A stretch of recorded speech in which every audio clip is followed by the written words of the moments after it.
दमोह लोकसभा क्षेत्र से कांग्रेस के प्रत्याशी तरबर सहलोदी ने गोपाल भार्गव के गढ़गड़ाकोटा में प्रचार के दौरान आम लोगों तक अपनी बात पहुंचाने नुक्कड़ सभा का सहारा लिया, जहां जनसंपर्क के दौरान उन्होंने भाजपा सरकार के खिलाफ खूब हुंकार भरी। कांग्रेस प्रत्याशी ने मोदी की गारंटी का दम भर आपकी बार फिर सरकार बनाने का सपना देख रही भाजपा की कथनी करनी को उजागर कर पूर्व से मोदी सरकार के द्वारा किसानों, नौजवानों, महिलाओं को दिखाए गए अच्छे दिनों पर चुटकी ले एक भी वादा पूरा नहीं करने पर जमकर भाजपा सरकार को घेर आम मतदाताओं से वक्त बदलाव के रुख के साथ कांग्रेस के पक्ष में मतदान कर भाजपा सरकार की वादा खिलाफी पर उसे सबक सिखाने की अपील भी की। तरबर सहलोदी को चुनावी जनसंपर्क के दौरान अच्छा खासा जन समर्थन मिल रहा है। स्थानीय नेताओं ने भी इस दौरान भाजपा राज्य के मायाजाल और फरेब के खेल पर खूब हमला बोला और देश के विकास में कांग्रेस का हाथ मजबूत कर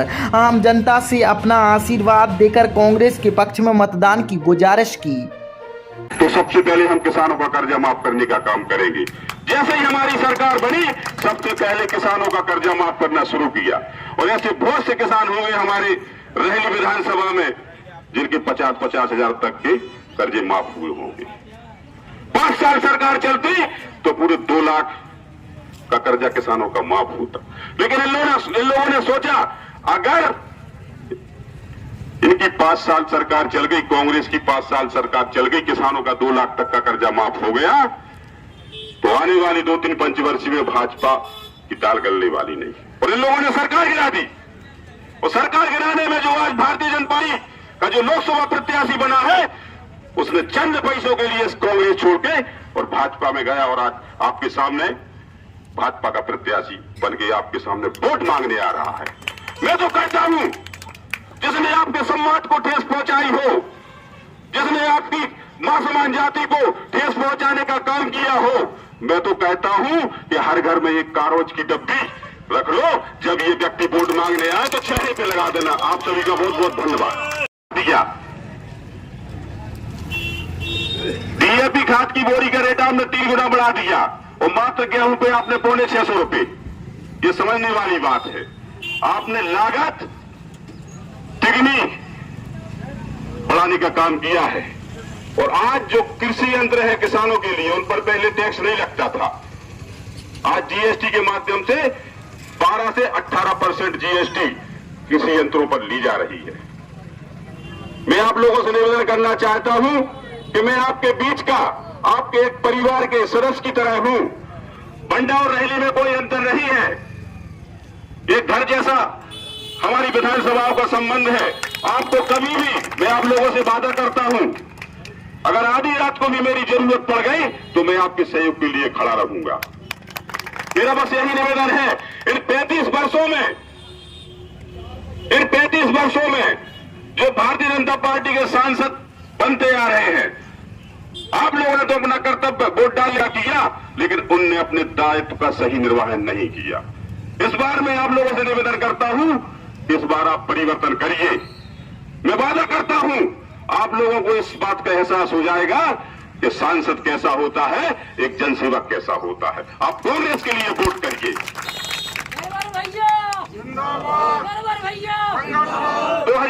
2023 की अगर हम बात करें विधानसभा चुनाव की, तो भारतीय जनता पार्टी ने घोषणा पत्र में यह बात रखी थी कि अगर हमारी 23 में भाजपा की सरकार बनती है तो सबसे पहले हम किसानों को 2700 रुपए गेहूं का समर्थन मूल्य करने का काम करेंगे। गेहूं का 2700 रुपए रेट करेंगे। एक धान का 3100 करेंगे और साथ ही साथ गैस सिलेंडर हम 450 में देंगे। इनकी सरकार बन गई, ना ही तो इनने गेहूं का रेट 2700 किया, ना ही धान का 3100, ना ही आपको 450 रुपए में गैस सिलेंडर दिया। ये झूठ बोलने वाली सरकार है, झूठ के पुलिंदा बनाने वाली ये भारतीय जनता पार्टी की सरकार है। सिर्फ वोट लेने के लिए झूठ बोलती है और इनका काम हो जाए तो ये द्वारा जो वादा करते हैं उन्हें निभाने का काम नहीं करते। 2018 में हमारी कांग्रेस की सरकार बनी थी और आदरणीय कमलनाथ जी। देखिए, आपके चैनल के माध्यम सबसे पहले तो मैं जनता जनार्दन काम करता हूं क्योंकि ये 35 साल का हिसाब किताब है।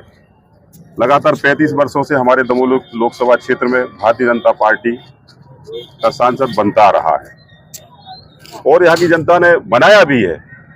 जनता ने तो अपना जो अधिकार बनता है, जो दायित्व बनता है, वो निभाने का काम किया। लेकिन यहाँ जितने भी 7 बार जो भारतीय जनता पार्टी के सांसद बने, उनने अपने दायित्व का सही निर्वहन नहीं किया। ना ही यहाँ कोई बेरोजगार युवाओं के लिए कोई रोजगार के साधन देने का काम किया, ना ही किसानों को सिंचाई को लेकर कोई ठोस कदम हमारे दमोह लोकसभा क्षेत्र में नहीं उठाया गया, ना ही शिक्षा के क्षेत्र में। मेरा बस दमोह लोकसभा क्षेत्र की जनता से यही निवेदन है कि यह चुनाव आपके मत के सम्मान का चुनाव है, आपके स्वाभिमान का चुनाव है और सबसे बड़ी बात, भारतीय संविधान को बचाने का चुनाव है, लोकतंत्र को बचाने का चुनाव है। और इस चुनाव में आप परिवर्तन करिए।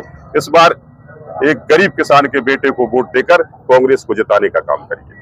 भाई साहब, अगर जनता आप पर विश्वास जताती है, आप क्या सौगात देंगे जनता को? देखिए, अगर सभी का आशीर्वाद मिला और मुझे यहाँ से सांसद बना के हमारे दमोह लोकसभा क्षेत्र की जनता ने दिल्ली भेजा, तो सबसे पहले तो हमारे दमोह लोकसभा क्षेत्र के युवाओं को रोजगार देने के संसाधन दमोह लोकसभा क्षेत्र में खोले जाएंगे।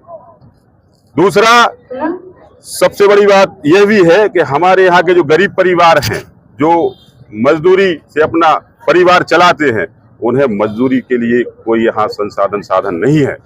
वो मजदूरी के लिए दूसरे प्रदेशों में पलायन करते हैं, तो उनके लिए भी कोई ऐसा उद्योग, कोई ऐसी फैक्ट्री यहाँ लगाई जाएगी ताकि उन्हें भी यहाँ मजदूरी मिल सके, किसानों के लिए अपनी सिंचाई के लिए पानी मिल सके। और जो गरीब परिवार हैं, उनकी जो मूलभूत जो समस्याएं हैं, उनके निराकरण के लिए भी हमेशा उनकी जनसेवा में खड़ा रहूंगा।